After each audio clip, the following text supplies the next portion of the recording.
So, hello everyone. Today we have Maria Giulia Preti from FFL, from the group of Dimitri van de Wiel, giving a presentation about brain structure function coupling, which provides signature for task decoding individual fingerprint, quite long. And yeah, Maria, the floor is yours if you want to say more. Or... Thank you. So first, thanks for inviting me, and I'm very happy to talk to you today about my work.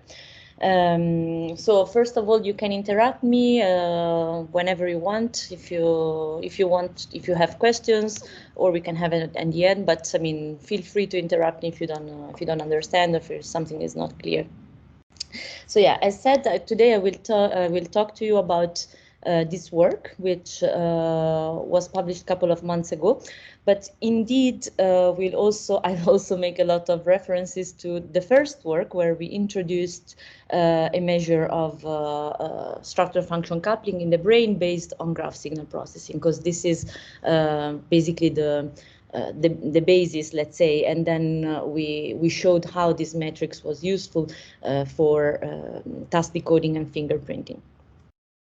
But so, as all of you probably know, basically the data that we are using comes from magnetic resonance imaging, and as you know, we can retrieve many different information from the same tissues from this technique. And the data that we are going to use, that we are interested in, is on one hand the functional MRI data, so the functional information about brain activations in gray matter, and on the other hand, the structural information, so data from the fusion MRI, where we have a virtual reconstruction of the structural white matter bundles underneath the activations.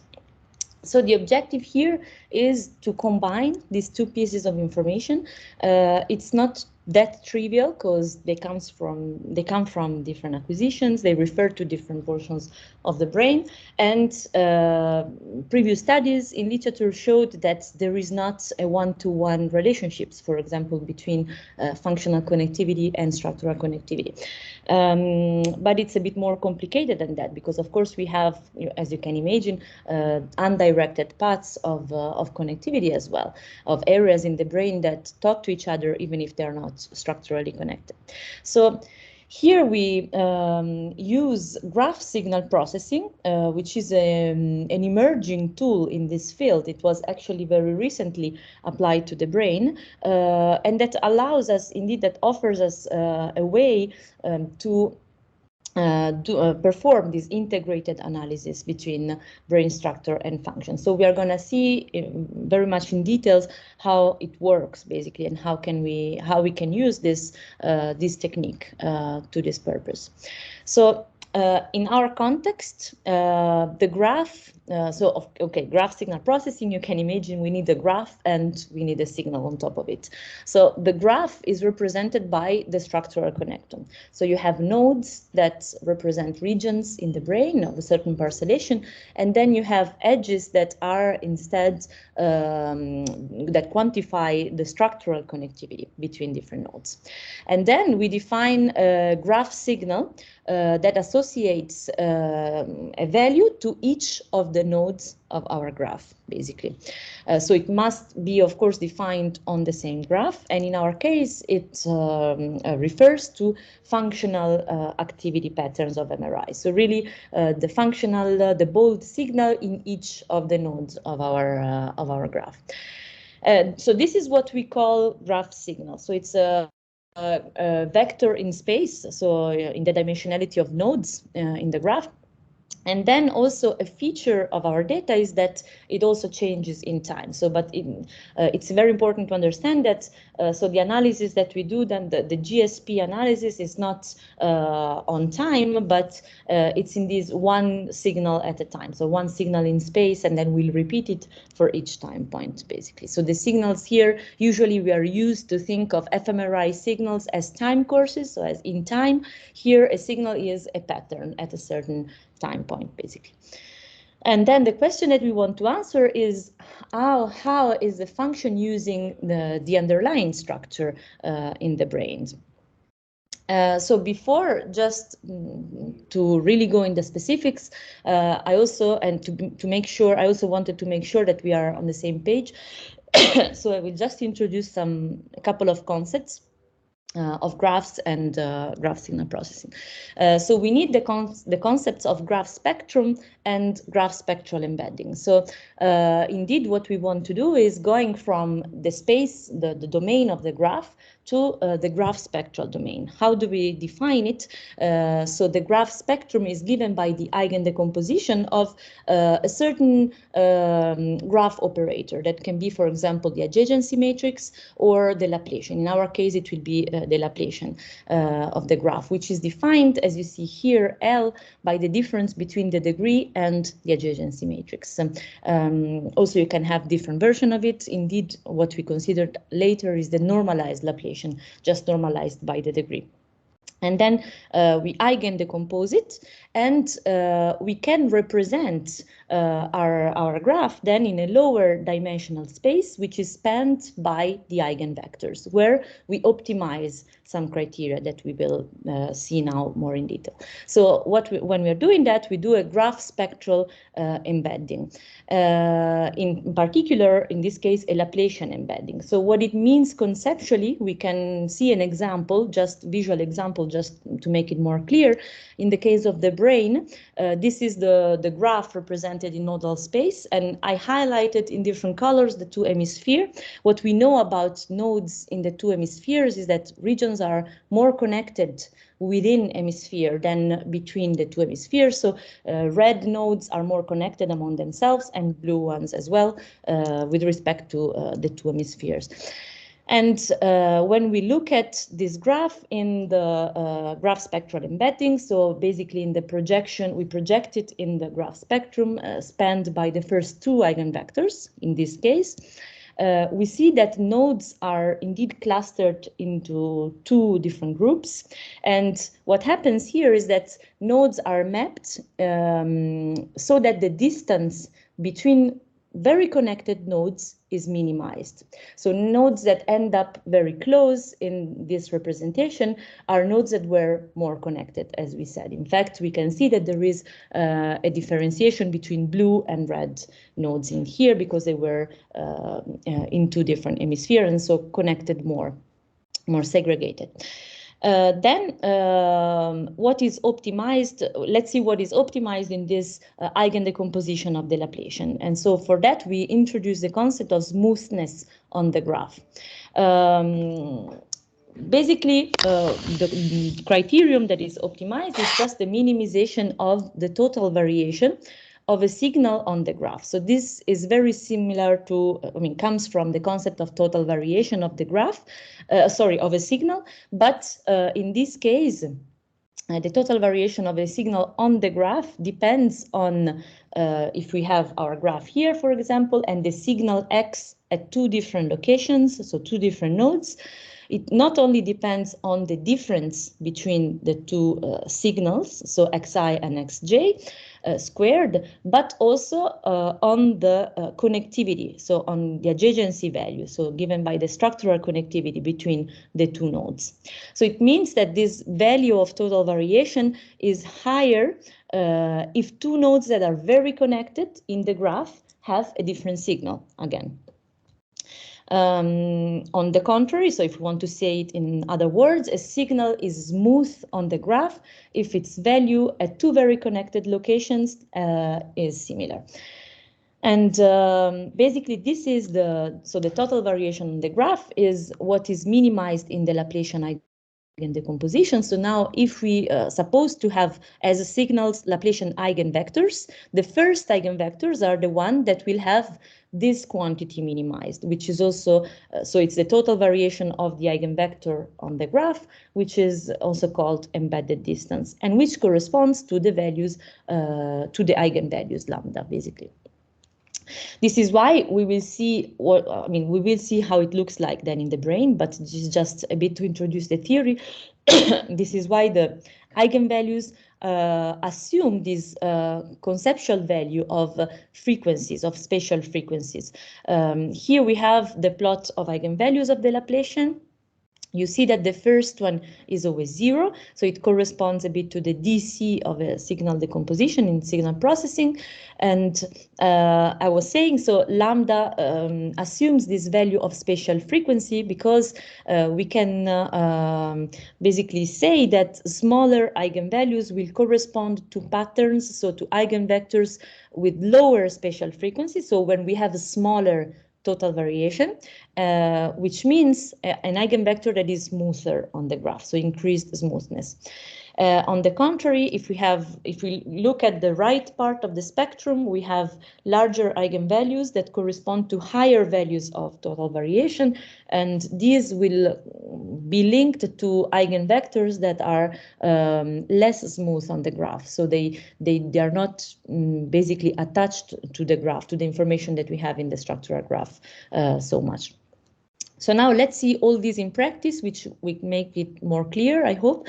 So our graph, as we said, is a structural connectome.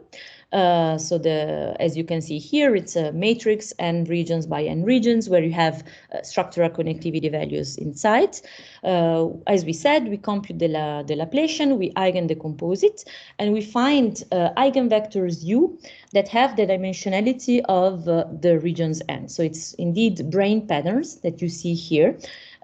Each of them related to an eigenvalue lambda that is related to a concept of spatial frequency. So this is why these eigenvectors are also called structural harmonics. So this first step of the graph signal processing pipeline is just a decomposition of the structural graph into structural components, structural harmonics. So it's a bit similar to what you do with a signal when you decompose it in temporal frequencies. Simply here you are decomposing it in spatial frequencies. So patterns that are characterized by a different value of spatial frequency. We saw already this is the plot of eigenvalues lambda. I wanted to show you how these eigenvectors look like in the context of the brain, so the structural harmonics of the brain. So the first one, the one that corresponds to the DC, we said this means, so having a lambda 0, so it's total variation of 0, it's basically constant. So this is why you see this is a red pattern constant across the brain. Then low frequency patterns, so eigenvectors that correspond, that are associated to eigenvalue or small eigenvalues, so small values of spatial frequencies, look like that. So they are characterized by slow variations. You have global patterns normally, they refer to the whole brain, and they reflect a lot patterns, so the main patterns of structural connectivity. So they are very attached to the graph. Indeed, from what we said before, what we know here is that total variation is minimized. So nodes that you see here with the same color will be nodes that in the graph are very connected. And this means that these patterns capture very well the gradients of structural connectivity that we know. For example, the first one is left to right, then the second one is posterior to anterior, and then we have a mix of these ones. But indeed, you have patterns that explain a lot the information that is included in the graph. On the contrary, when you go and look the eigenvectors at the other part of the spectrum, so at high frequencies, you have patterns that are normally very focalized. So this is a bit extreme, but you have normally groups of nodes, so not whole brain patterns, and a lot of variation between the value, very close values. So it means that you can have values that are connected, nodes that are very much connected in the graph, potentially we can think they're very close, but they change value in the signal. So you have a lot of blue-red variation. So what we can say about these patterns is that it's eigenvectors that come from the eigendecomposition again of the structural connectome, but they do not include much information anymore about indeed the structural architecture. So they are more detached, decoupled from the structure. So yeah. So the all starts from the Laplacian, and in the definition you show in the previous slides is constructed by the individual adjacency matrix. Yes. So the Laplacian is individual, it's not a Laplacian of a data set. Yeah, so this, it's totally up to you. So I wanted to keep it general so far because it's a bit more theoretic. Indeed, what we did was afterwards, when I will show the results, using an average. Yes. So, I mean, this is the structural connectome that you see here, for example, is the real structural connectome averaged of 100 HCP subjects. And then, so the Laplacian is the Laplacian of the mean structural connectome. But, I mean, you can also use individual ones. Does that reply to your question? Yeah. Yep, okay. Yeah, okay, then we can go to the second step. Okay, so we said the first step is the structural connectome decomposition. And so far it's all structural, right? We didn't include the function yet. So the second step is indeed taking the functional signals, so it's an fMRI frame at one specific time point, and projecting it into the space spanned by the structural harmonics. So in other words, we try to explain the function as a linear combination of the structural patterns, finding these coefficients as hat that tells you basically how much each of the structural patterns contribute to the function at each time point. So this is an equivalent of a Fourier transform in signal processing. So it's called graph Fourier transform, because in signal processing normally, so you go with the Fourier transform, you go from a signal in time to the domain of frequencies. Here, instead, you go from your signal in the nodal space, so in the graph domain, to the graph spectral domain, where you basically separate the contribution of each of the structural harmonics. Then what the third step, so what we want to do is then filter in the graph spectral domain, filter the signal, the functional signal.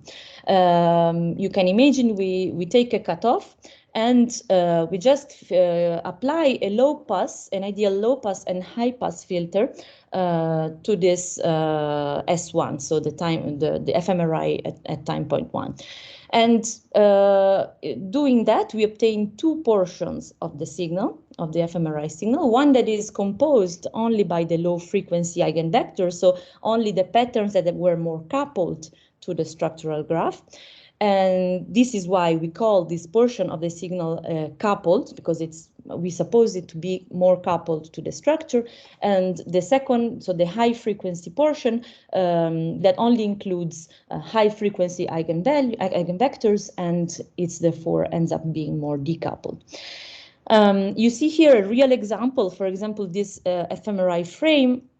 What does it mean filtering it in the graph spectral domain? So you have the subdivision into these two portions. So the coupled portion, of course, it ends up including patterns that are more related to the structural graph. You see here we have mainly this posterior to anterior pattern, while in the decoupled portion, what we have is whatever cannot be straightforwardly explained by the structural graph, basically, but it's more parts of the functional signal that rides on top of the structural architecture, let's say.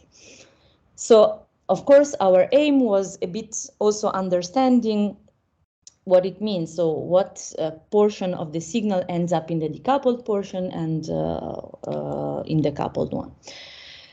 So we apply this pipeline to each time point, so we split at each time point the functional signal into two portions, coupled and decoupled, and then we wanted indeed to retrieve a global measure of coupling and decoupling in time. So we wanted to compress out time in order to see if there are regions that are mostly coupled or mostly decoupled.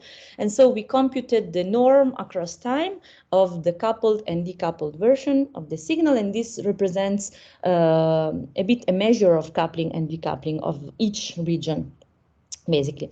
And then the ratio between decoupling and coupling, it's what we call a structural decoupling index, which is a node metric that identifies, that quantifies the level of coupling, or in this case decoupling, between structure and function on that specific region.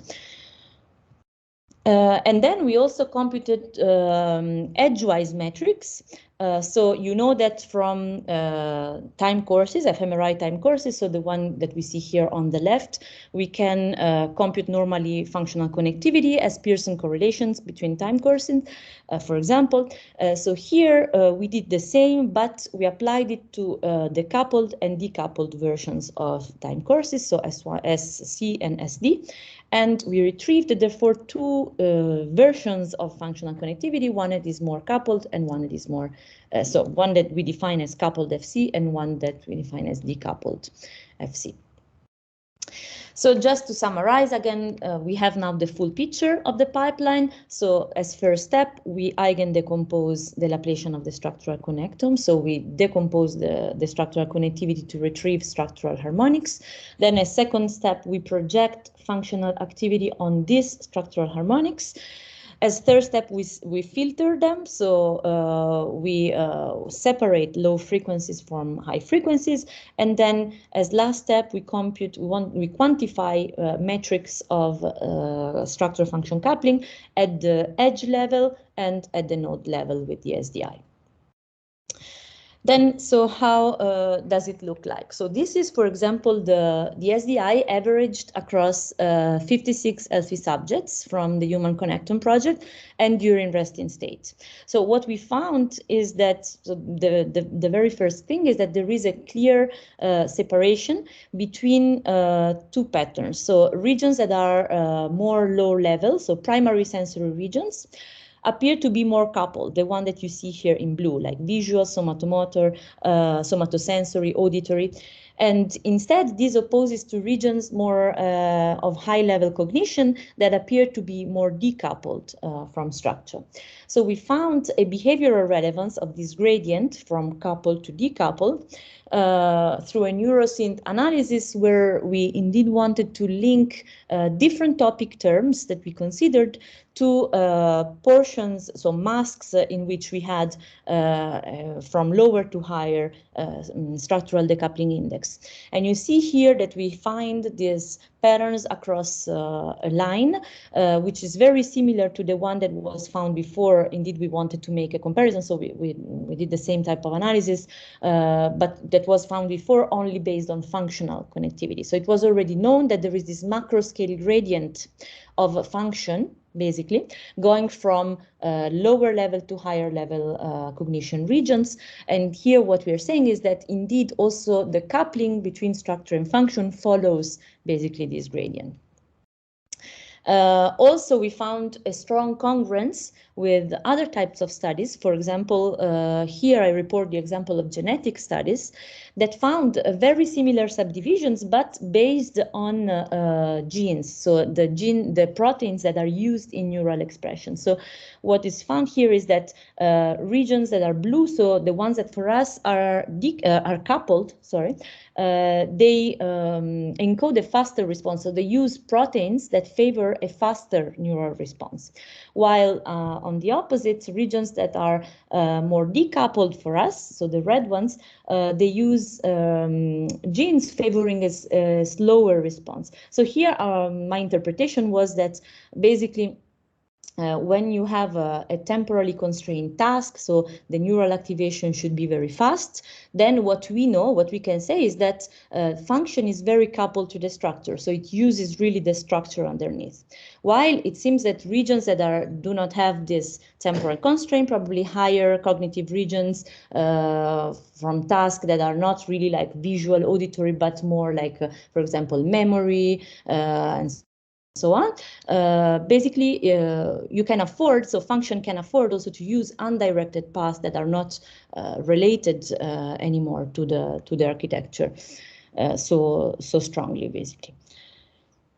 But then, what we wanted to do in this second work was trying to explore a bit more the value of these measures of structure function decoupling, and also if it can reveal a bit more of this group level organization. So as we said before, we used basically, we observed results at the group level.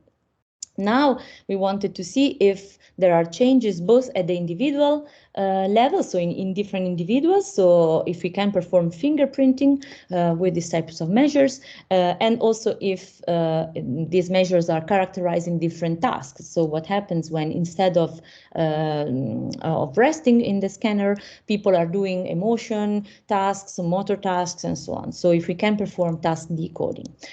So in order to answer these questions, we performed the same analysis, but this time on 100 unrelated subjects, and also including 7 different tasks on top of resting state. And we performed different classifications to see if we can indeed perform fingerprinting, so identify subjects based only on these structure function coupling measures, and if we can identify tasks. So first, just as exploratory analysis to have an idea of the importance of regions for the identification of these 2 different factors, so subjects and tasks, we performed a 2 factors ANOVA on all the metrics of structure function coupling that we retrieved. So at the node level, we have the SDI, the structural decoupling index, and then at the edge level, you have the coupled and decoupled version of functional connectivity. And what we saw what we can notice as first thing is that there are indeed 2 different patterns in the brain that are found to be more related to task decoding or subject fingerprinting, so to the 2 different factors. Task decoding seems to be more related to indeed unimodal regions, the ones that were a bit more coupled before. And subject fingerprinting instead has a pattern that is it's wider in the brain, and that indeed includes fronto-parietal regions that are known already to be basically involved in fingerprinting when we talk about functional data, so without any information related to structure. Then, in order to look at the picture more accurately, we perform different classifications. And here, so just to summarize again the metrics that we are testing. So we have at the node level, we have the SDI. At the edge level, we have coupled and decoupled FC. And then we perform, therefore, the classifications on these 3 measures separately, but also on equivalence measure that only are based on function. So we wanted a bit to compare, to have, basically a comparison with what is well known. So in terms of functional connectivity, we just found a nodal measure of functional connectivity. We consider the nodal strength to be comparable in terms of dimensionality with the SDI. And for the edgewise metrics, we just consider the normal functional connector. So these are the accuracies of different classifications for task decoding and fingerprinting. So we performed an 8-fold cross-validation for fingerprinting, so leave 1 task out for testing and then the rest for training, and a 100-fold cross-validation for task decoding. And what we find, so basically if we focus now on task decoding, we see that at the node level, DSDI is even performing better than functional connectivity node strength. And at the edge level, we can say, so we knew already that functional connectivity was very good in task decoding, and we confirmed that. And also, so we can say that also coupled and decoupled versions of it reach more or less the same accuracy. So we don't have a strong differentiation. And for fingerprinting, we have very high values for all different measures. And in particular, what we can notice is that the highest, basically perfect accuracy is found with the decoupled portion of functional connectivity. So this was interesting for us to see, because indeed, as I said before, we also wanted to understand which type of information goes in the decoupled portion of the functional connectivity. And what it seems here, it's that from the, if you look at the edgewise results for fingerprinting, so the bottom right part of the table is that, okay, you have a very high accuracy with functional connectivity, so only based on function, we can identify subjects very well. But then this accuracy is even higher when you look at coupled and decoupled version of it.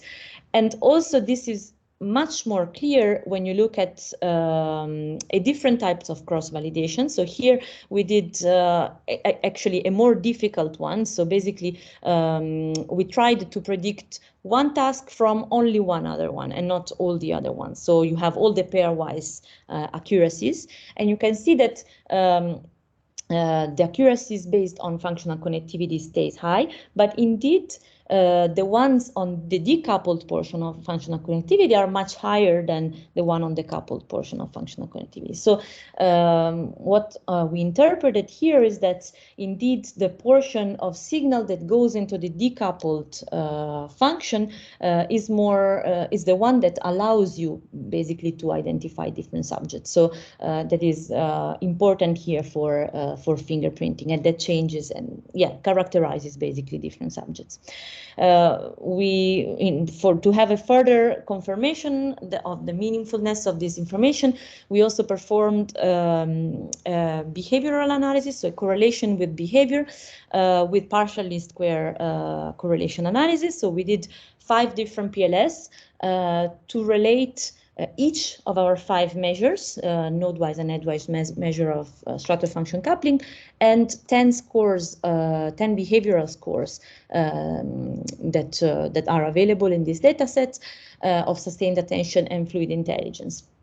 And what we found indeed, as you can see here on the left, is that the higher correlation in general is found with the decoupled measure of functional connectivity. And if we go look in the details, so we can actually look at the brain and behavior saliences of this particular correlation. So this tells you basically what are the brain regions, and at the same time, what are the behavioral variables that contribute more to this correlation.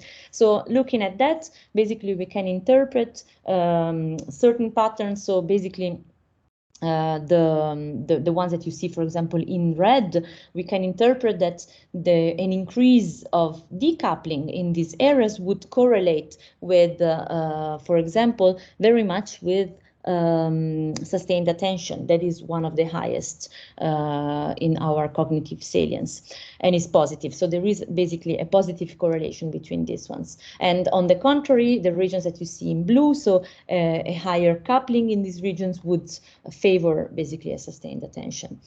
Why language is white? What, sorry? So language basically is white. Yeah, sorry, because it's not significant. So here highlighted, because this is a sort of, so basically all the behavior, all the 10 scores are considered at the same time. And then, so the ones where which don't cross the 0 line are significantly contributing to the correlation. So we highlighted in yellow, so as take-home message, what we can conclude so far is that graph signal processing revealed to be very useful to integrate brain structure and function, not in a trivial way, let's say, and that what we found out is that it really depends on the specific location of the brain. So it has a spatial pattern with a behavioral relevance. And also, more recently, that it changes across tasks and individuals. So it performs very well in task decoding and fingerprinting. And in particular, it's the structure function decoupling that allows us to identify better subjects, and that correlates with individual cognitive traits of different individuals, basically. And with that, of course, I want to thank you, the whole group, but particular people that were more involved in this project, who are Thomas Bolton, Alessandra Griffa, and Dimitri Dimitri van de Wiel. And I thank you for your attention, and of course I'm open for questions. Thank you. Remote. Okay, anyway, so thank you. I have a couple of questions, but maybe if somebody else says it, I let them start. Any questions or? I have a question. Yes. Well, actually, two of them. Yeah. So, first of all, thank you. Very interesting and very didactic. So cheers for that. And the first question is what atlas did you use? I guess it's a cortical atlas, right? Yeah. Because all these Laplacian decomposition, I've seen it a lot in several papers. Like the first one probably Atasoy, but they never do it in I don't know, in a structural atlas like the automated label, like on the cortical areas. My question is, if you would use such an atlas, if you would find the same spatial gradients, or you would find other sources of yeah. So we use the cortical and subcortical atlas. So it's a Glasser parcellation. So this actually it's a multidimensional atlas. So it not only uses functional information, but also structural information. I think it uses 4 different types of information now.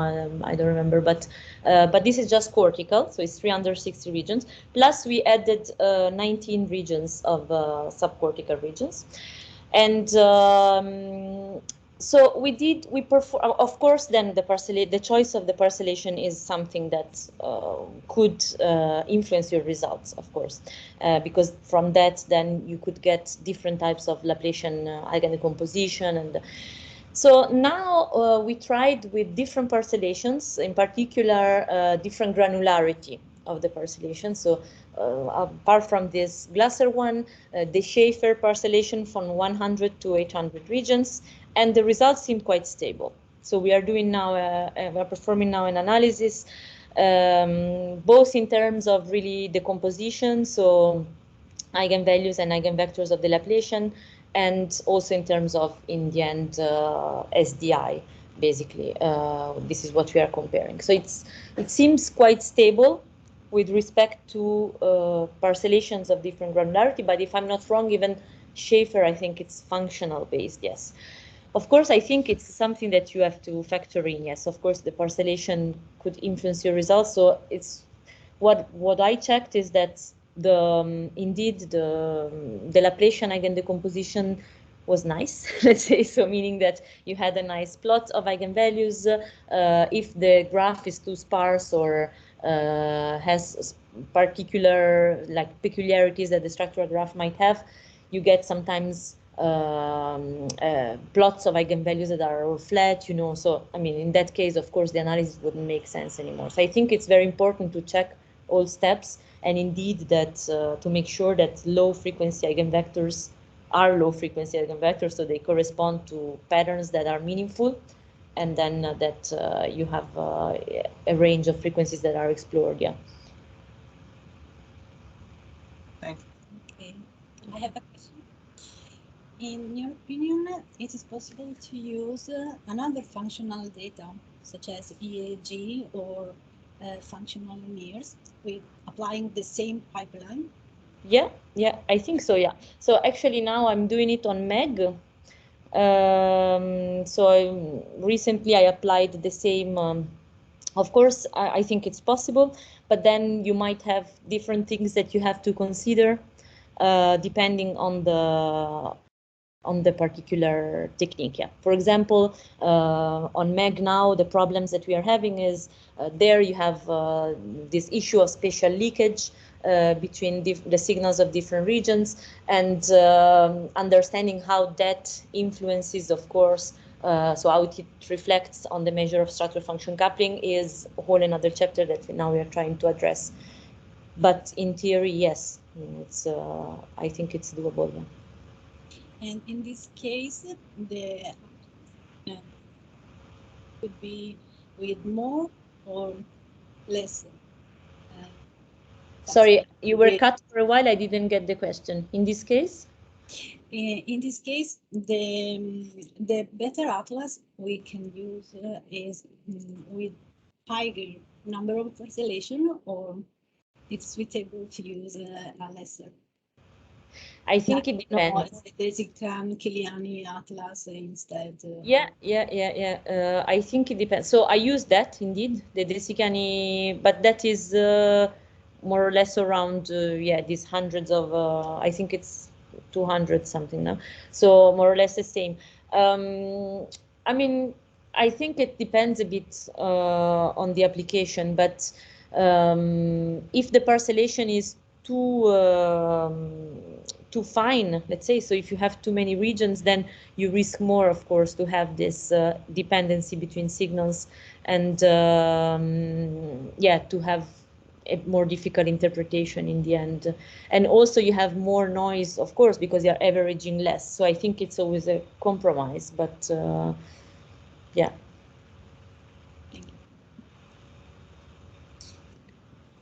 So maybe on a broader view for the future, like so this the coupling structure function maybe can answer all these discussions that, like some people say, assuming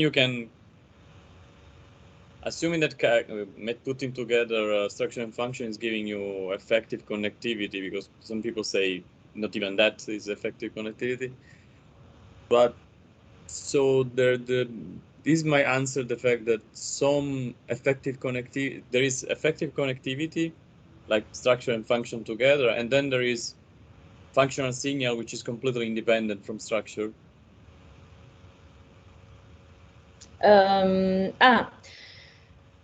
So I think it would be difficult, indeed, to translate directly to concepts of causality or in terms of connectivity. No, in the sense we have to keep both. So you have the causality and the functional activity, which is completely independent from structure, so that is completely on its own. So maybe having the two things together should be the way of. Yes, I see what you mean. So so that's like that we can, I mean, indeed we supply a way where you can simply subdivide your functional signal in the two portions. One is more related, but the other, I mean, of course we say decoupled, but it's just less explainable from the structural architecture. In my interpretation, of course, it comes from that graph, so we cannot say that it's totally unrelated, but it's just that it's probably justifiable by undirected paths and of connectivity and so on.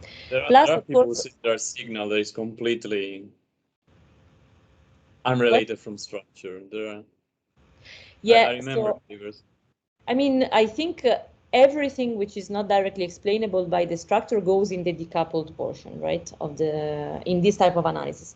And so I mean, it's always good also trying to differentiate. So this is why we wanted to analyze this decoupled portion of the signal more in depth, to make sure that it's not noise, right? Because I mean, whatever noise you have will also go there.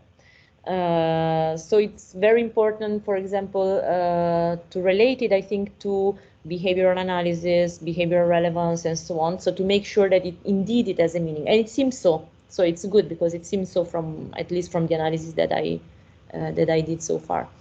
But yes, so you have a way in this way to basically characterize these two portions without explicitly doing a causal analysis or effective connectivity analysis, if you want, if this was what you were saying.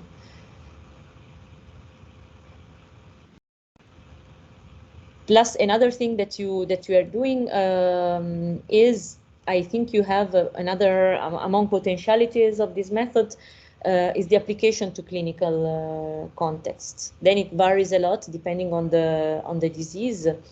But what we tried already on schizophrenia, on stroke, and indeed you have interesting results because you can basically try to differentiate what parts of the damage come from function and what comes from structure. So this would be the idea there, basically.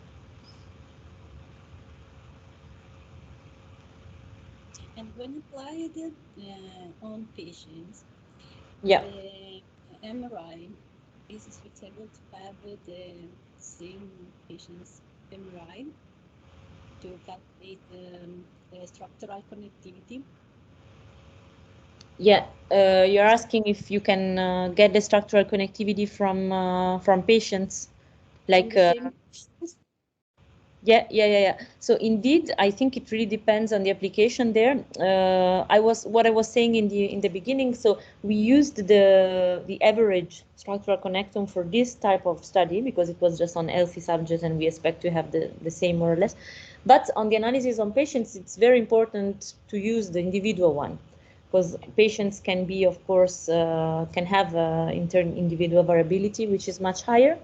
For example, on the stroke patients, where the stroke was in different parts of the brain, so there the aim, if you want, is a bit different, because you use the individual structural connectome, and then you're looking at really like the coupling between their function and their structure. So each of them is different, basically. And you can, yeah, we could do it with basically clinical type of acquisitions, yeah, which are maybe less sophisticated than the HCP. Okay, other questions? I have like, because you said, if I remember correctly, like that high order cognitive functions, you said they are associated with the decoupled. Yeah. So it's interesting that if you think that this decoupled version, or what Alex was saying, is unrelated to structural connectivity, how can, it's interesting how can these higher order cognitive functions can appear, right? Like they seem to have no sense at all, and yet they are the most. I think it's not.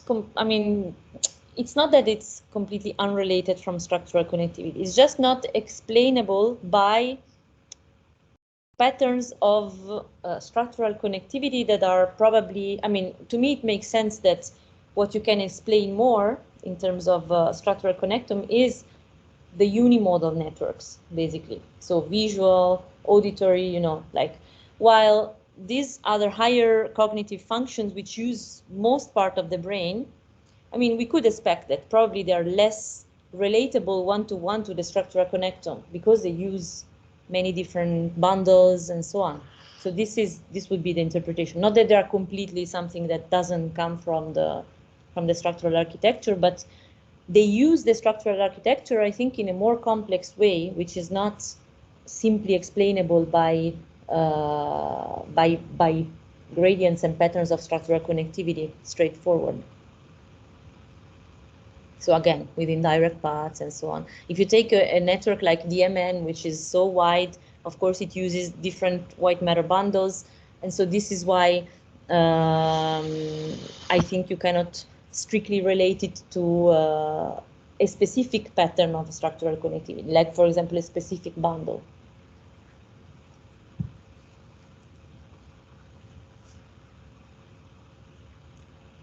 Anyone else? Oh, okay. I think it was, as they say, was like a real like lecture, and it's been very interesting. Thank you. Hopefully now it's okay. Yep. No, like I was maybe asking, like, what do you see in the future with this apart, or if that's the future you see of these approaches of clinical Yeah, exactly. So application or something else. yeah, I don't know if you will hear me, but yeah, as future applications, I would say further methodological developments, like the dynamic analysis of these GSP features, and also like clinical applications, yes, and other modalities, as I was saying, MEG, and to understand a bit the different content in frequencies. Let's see if you heard me. Mm-hmm. Yeah, okay. These things keep disabling all the. I don't know what's wrong. Sorry. No problem. Yeah, I don't know. I was more saying like goodbye and explaining it. This is more like a moment where we have like pretend to drink before the weekend and have a relaxed remote talk. Nice. So enjoy the drinks, because at least. But actually, we only have coffee, so. Okay, okay. Bye. And it's not the difference. Okay, thanks a Okay, lot then. for having me, and it was very nice. And yeah, so have a nice day then.